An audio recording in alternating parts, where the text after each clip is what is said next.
Well, hello everyone, and welcome to today's show.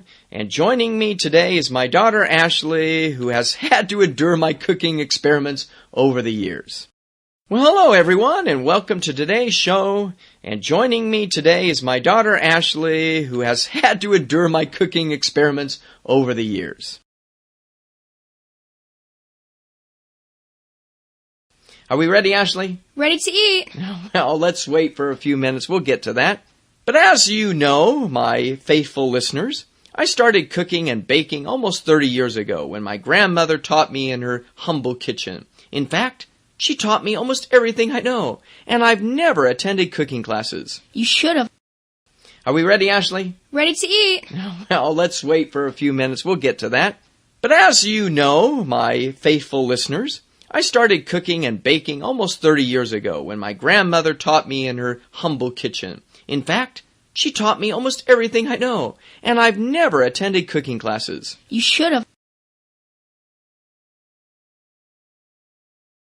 Wait. I know, my daughter's going to mention to you faithful listeners that recently, as I was helping the kids prepare our kitchen for a chicken meal, I forgot to take the chicken out of the oven, burned the bird to a crisp, and we ended up ordering pizza for dinner. We had to use the fire extinguisher. Wait. I know, my daughter's going to mention to you faithful listeners that recently, as I was helping the kids prepare our kitchen for a chicken meal, I forgot to take the chicken out of the oven, burned the bird to a crisp, and we ended up ordering pizza for dinner. We had to use the fire extinguisher. But that's another story. So anyway, today I'd like to share with you our favorite, at least my favorite, chocolate chip cookie recipe. Now, before you switch the TV channel, I know what you're thinking. Another fattening cookie recipe? But wait, what makes this recipe great is that it offers a wonderful low-fat, low-calorie, low-cholesterol dessert for the entire family. But that's another story. So anyway, today I'd like to share with you our favorite, at least my favorite, chocolate chip cookie recipe. Now, before you switch the TV channel, I know what you're thinking. Another fattening cookie recipe? But wait, what makes this recipe great is that it offers a wonderful low-fat, low-calorie, low-cholesterol dessert for the entire family. We still like the fat, though. Well, I know we do, but let's say we have all the ingredients, and so we can start by mixing all of the ingredients, the sugars, the flour, the egg whites, the low-fat butter, vanilla, baking soda, and a pinch of salt in a large mixing bowl.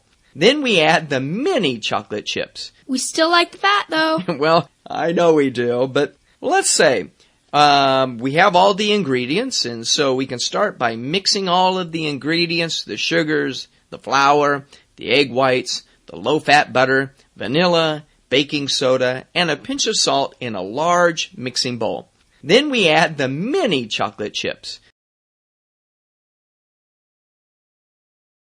Now, my kids would like me to add the big ones, but we start with the mini chocolate chips. And don't forget to preheat the oven to 350 degrees. And finally, when the cookies are done, take them out of the oven, remove them from the cookie sheet, and let them cool before their fingers get into them.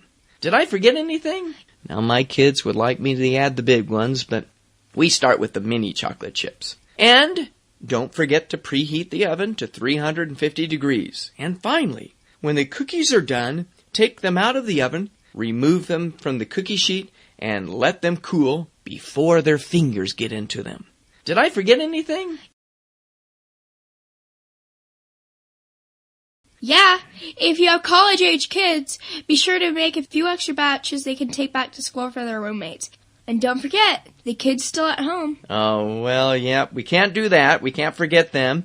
And, unfortunately, by the time your kids get the cookies, you, the cook, will be left with a single cookie, your instant diet plan for you, and a dirty kitchen. Yeah, if you have college-age kids, be sure to make a few extra batches they can take back to school for their roommates. And don't forget, the kids still at home. Oh, well, yeah, we can't do that. We can't forget them. And, unfortunately, by the time your kids get the cookies, you, the cook, will be left with a single cookie, your instant diet plan for you, and a dirty kitchen. So, that's all for today. On next week's show, we will be showing you how to feed hungry teenagers on a budget without having to sell the family car. Until then. So, that's all for today. On next week's show, we will be showing you how to feed hungry teenagers on a budget without having to sell the family car. Until then.